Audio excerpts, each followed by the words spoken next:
This one's even weirder. This is so funny. So we've got a scientist coming up from out of the ground, and then a strange kind of bird dog thing. Oh, I feel sorry for that creature. And then a whole heck of a lot of different variations on squirrels, rodents, beavers, and other animals. So again, this one in my mind is even worse as far as accuracy, but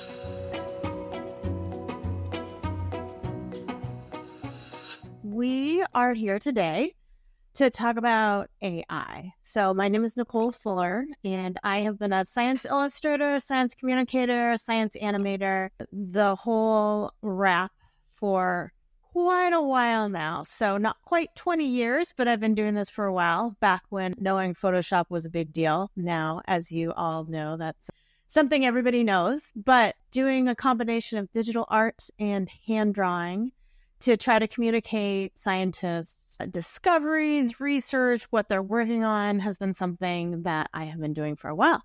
And so as you can imagine, it's been quite an interesting place to be right now, to really wonder, how is AI going to impact us? How is it going to impact me? How is it going to impact the field? And ultimately, is it going to be a good thing? Is it going to help scientists communicate their findings? And people like me, who are the ones that have been professionals doing it for a long time, where does that land us? So I have just finally given in and started looking at some of these programs. I just started trying out Adobe's version, Firefly, last Friday. So I'll show you what I came up with there. And then today we're going to be also just doing a quick look at DALL-E, which is ChatGPT's version, and see what we come up with when we type different prompts, and just think about, where will this be useful, and is it applicable for any different kinds of science communication? So thanks for joining me. And if you like this content, please subscribe. We're just getting going. So we'd love to both have you join us and let us know what kind of content you're interested in. All right, here we go. So as you see, I started out here with DALL-E, and I literally just logged in to start an account today. So I mostly just wanted to see if it was even working. And so I typed in create painting of waterfall, and this is what it came up with. So this isn't science specific, as you can tell, but we got something. And it even came up with this little description. Here's a painting of a beautiful waterfall cascading down a rocky cliff. So I want to get in it and try actually doing some science-related content. And so I will do that in a moment. And then the other thing that you might have wondered, that I know I've wondered, are some of the copyright aspects. And so that's another thing that I was curious about. So before I even understood how it worked, I'm just going to open up my other window over here. I typed in create science illustration like Nicolle Fuller's National Science Foundation. And that's because I did a lot of work over the years for the National Science Foundation. Myself and Zina Duretsky were the main illustrators there for a good while. And so I wanted to see if it would pick that up. And so this was the ChatGPT 3.5. So it's the text-based one, and I hadn't paid money yet. And so it just gave me this text description. So its response was, creating a science illustration like Nicolle Fuller's for the National Science Foundation involves a blend of scientific accuracy and artistic flair. While I can't directly replicate Nicolle Fuller's work, I can guide you through the process of creating a similar illustration. And so I never thought that I would feel complimented by AI, but I like their description, I have to admit. So that was that. I have not tried a similar prompt in here. My guess is that it will give us a similar reaction, but we'll have to see. Okay, so let's just copy paste, create science illustration like Nicolle's from the National Science Foundation. Okay, let's see what happens if we type that in. All right, and then we're just gonna press the arrow. And I should say, so this version with the DALL-E, I believe 4, I did have to pay a little bit of money to get to do this. think it was $20, maybe $20 a month. I don't know. You all probably know better than me. I am hoping that it's not something that I have to subscribe to long term, but we'll see. Oh my gosh, I came up with something. Wow. That is not what I expected. Okay. It's kind of cool. I don't know what I think about this. Okay, let's dissect this. Okay. Here is a detailed science illustration inspired by Nicolle Fuller's work for the National Science Foundation. It depicts a vibrant ecosystem of the various species of animals and plants, showcasing different layers of the ecosystem and the activities of a scientist in the foreground. Okay, so in a minute, we'll cut to some of the artwork that it's probably pulling from for this sort of thing. And I have to admit, this is the sort of work that I do a lot of. So I love kind of big picture artwork. And so let's open this up and just look at it more closely. All right, just one moment here. Wow. Some of it I like, some of it is really bizarre. So it does have a lot of different animals. So there's a strange kind of mammal cat thing that's swimming. I doubt that's, some prehistoric aquatic animal. And then there's a dog underground. So that's a little odd. Let's see. There's a huge beaver squirrel thing up here that kind of looks like it's getting ready to leap onto our scientist. I love that it's a woman scientist. That's great at the microscope. And so I think, and this is what I've been talking to a lot with colleagues, with team members, with my art director, Claire, that this is really where, for now at least in science, AI will be helpful for these more conceptual illustrations as a starting point.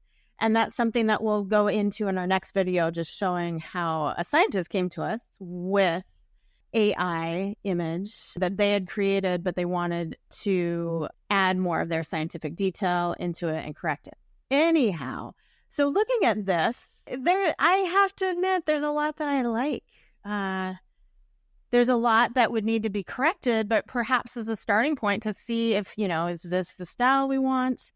Is this an interesting composition if we actually corrected it so there weren't strange things underground and some things underwater? Perhaps it sure did it quickly. Okay, let's move on. Okay, edit image. Oh, boy, this is brand new to me, so I don't know what happens if we say edit image. What should we try? Let's try remove dog from center of the image. Oops, gotta spell right.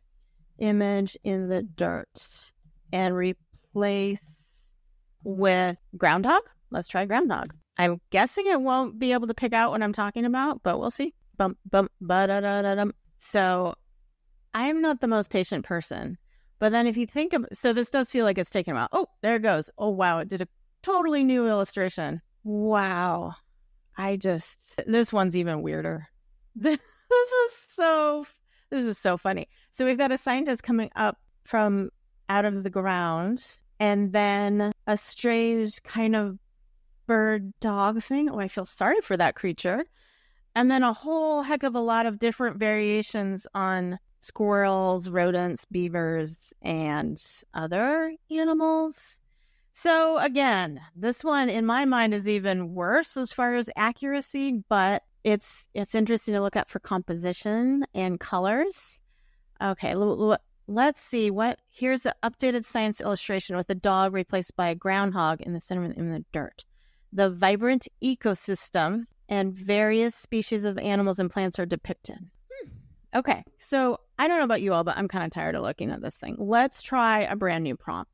What if we say create a new image showing cells in the body? Let's just leave it kind of vague and see what happens. All right. So what I was saying earlier is that it kind of feels like it takes a while to chug while it's creating this image, but then you think of somebody actually drawing this and, an image of that complexity could take weeks. So,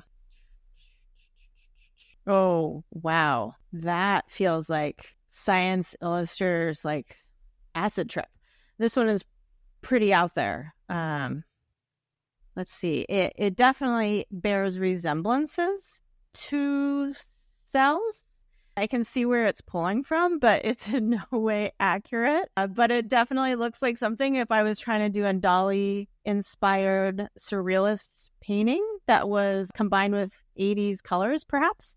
Okay, let's see, just for the sake of playing, let's see what happens if we say up. Oh, look. Oh, sorry. I was going to see what happened if we asked it to update the color, but I just want to point out the text here. So here is a detailed science illustration showing various types of cells in the human body, inspired by Nicolle Fuller style. So if we go back and look at some of the other artwork we've done, I don't know if it's really inspired by my style, but we'll leave that.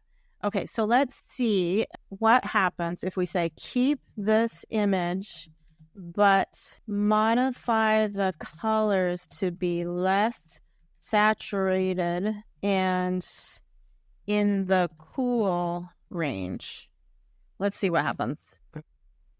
Okay, while this is chugging, I will be right back. And we are going back to look at what we had before. At least I am. And then we asked it to update the colors. And it largely did. I'm trying to see what other things it changed. It changed a lot. And this is something that's probably user error that I'm curious to see how you can tell it to keep the things that you want and just change certain sections. So that's something that might be fun to explore for another time. Again, this one is interesting. I guess it feels more like art. It feels like, well, I shouldn't say that. That makes it sound like what all the other science illustrators out there are doing isn't art. But it's inspired by science. It's not depicting science. So we've got red blood cells up here floating around. And then we also have things that look like red blood cells and maybe mitochondria in this strange porous structure. We could pretend it's a nanosphere, but again, that wouldn't make sense if you've got blood cells going in and out. And then over here, this is kind of a disturbing looking image with some sort of tentacles coming in and out. Oh, and then we have machinery here.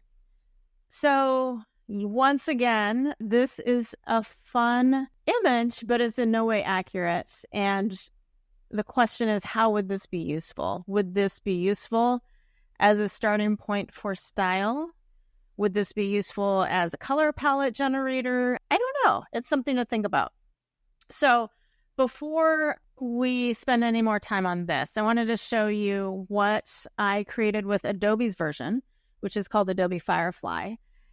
And look at that. And then I'm curious to see if we put those prompts in here, what will happen in Midjourney. So let me come over to Firefly. Okay, this is not what I wanted to show you. This was one that I just typed in. Today is a beautiful day with chirping birds. So I just wanted to see with a super generic prompt what it would come up with.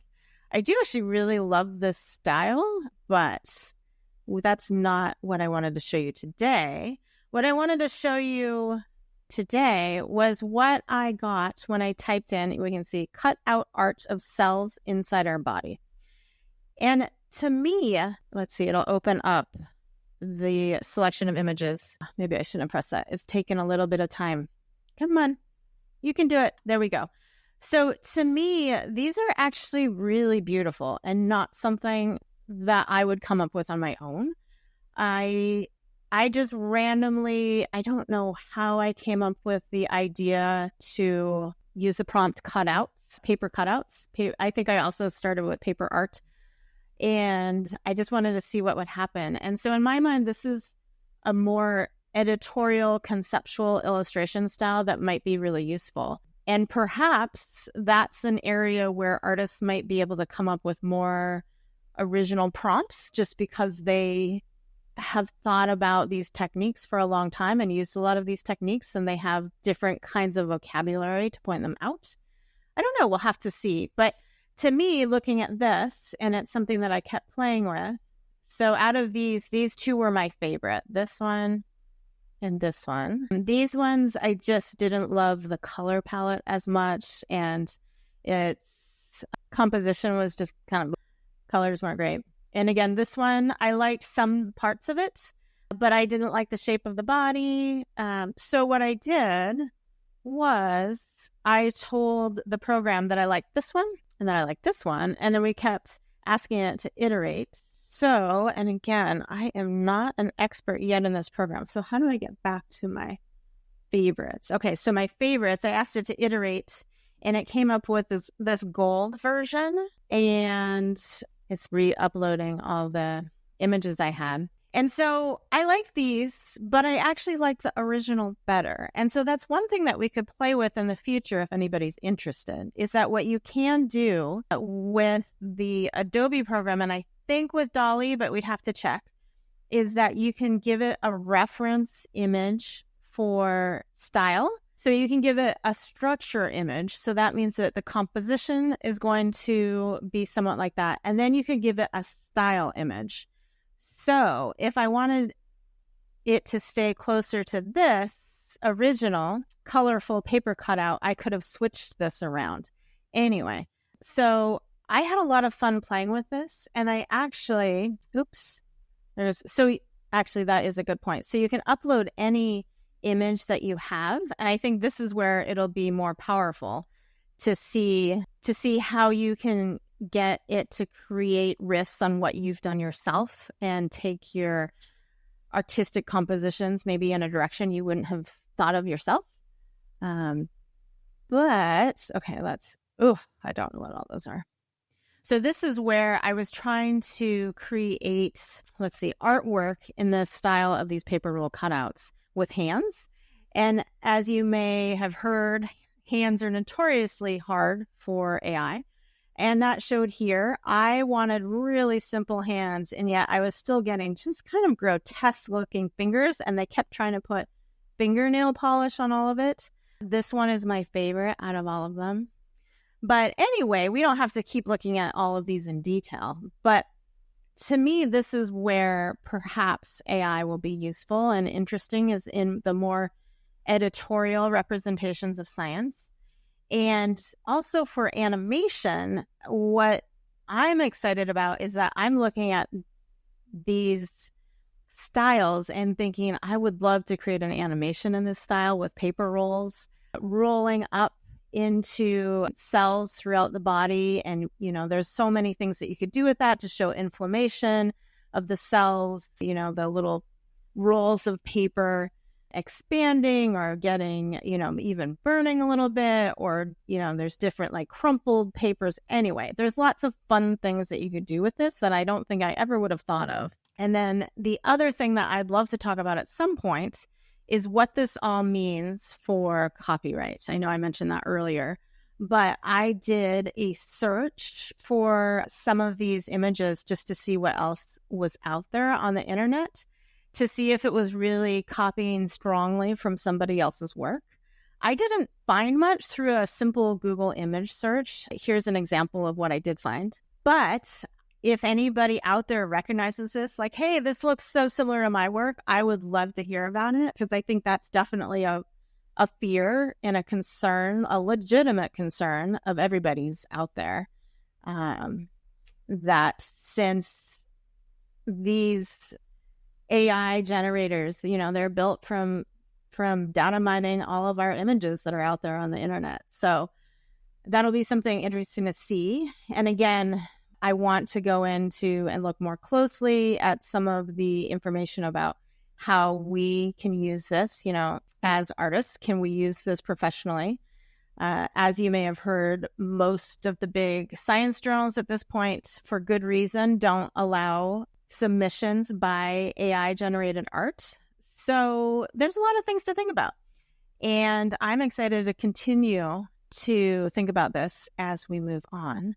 But before we do, just out of curiosity to wrap it up, let's see what happens if we look up, this prompt, cut out art of cells inside our body in DALL-E, just out of curiosity. Let me see here.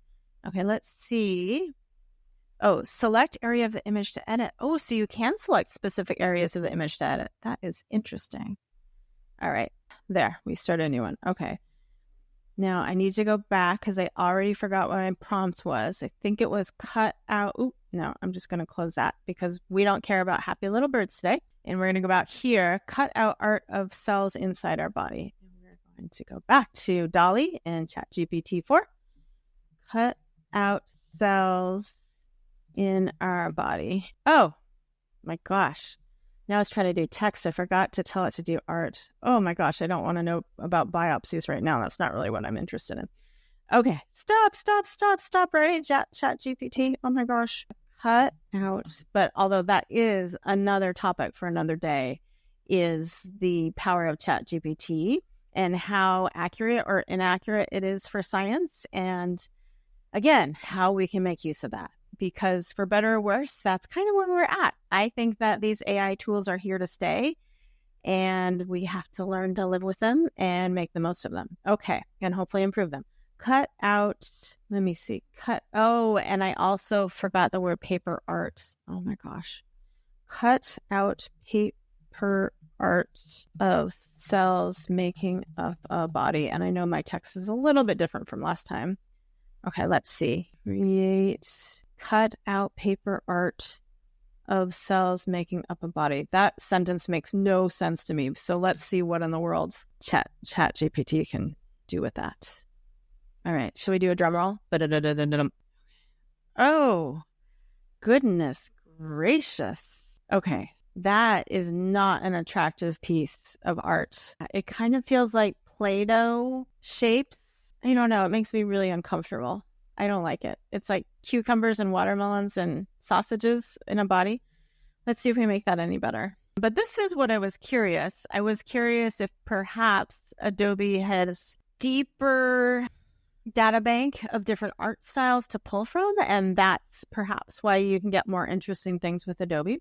I don't know. We'll see. Maybe we can still get there.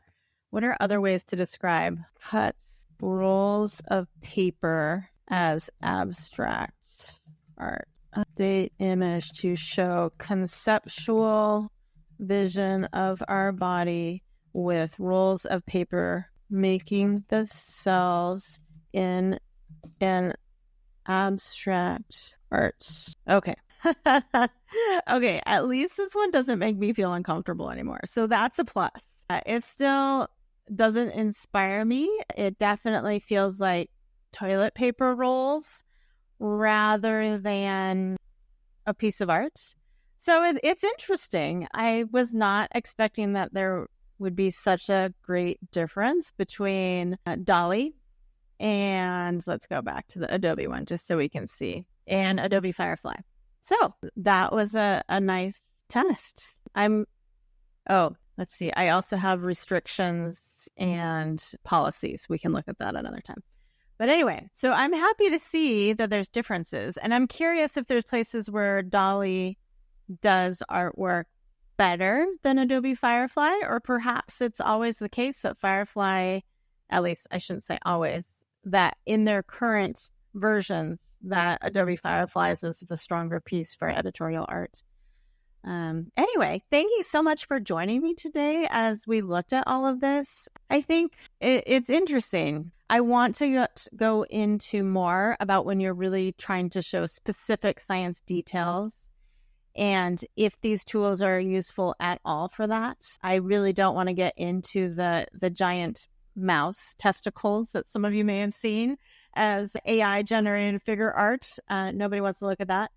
But for now, at least, I think that many of science communicators are safe because there is so much detail and so much knowledge that is needed to even realize what detail is and is not missing and is incorrect from an image that our experience is needed to recognize. But it'll be interesting 5 years from now where AI is, especially I'm sure that there's probably companies out there right now that are actively working on feeding the beast with more science technical content so that it can get more accurate.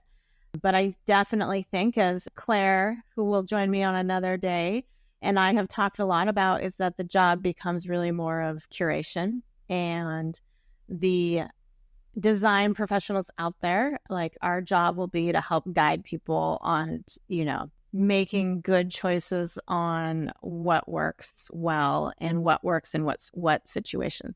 Anyway, those are my initial thoughts. I'm going to continue forcing myself to think about how all of this might work for us.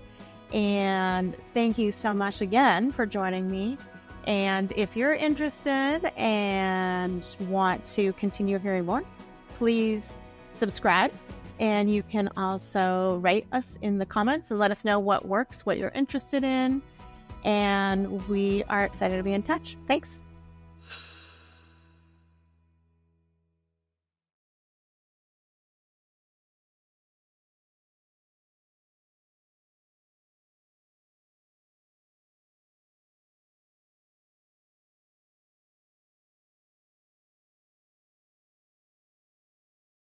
Okay.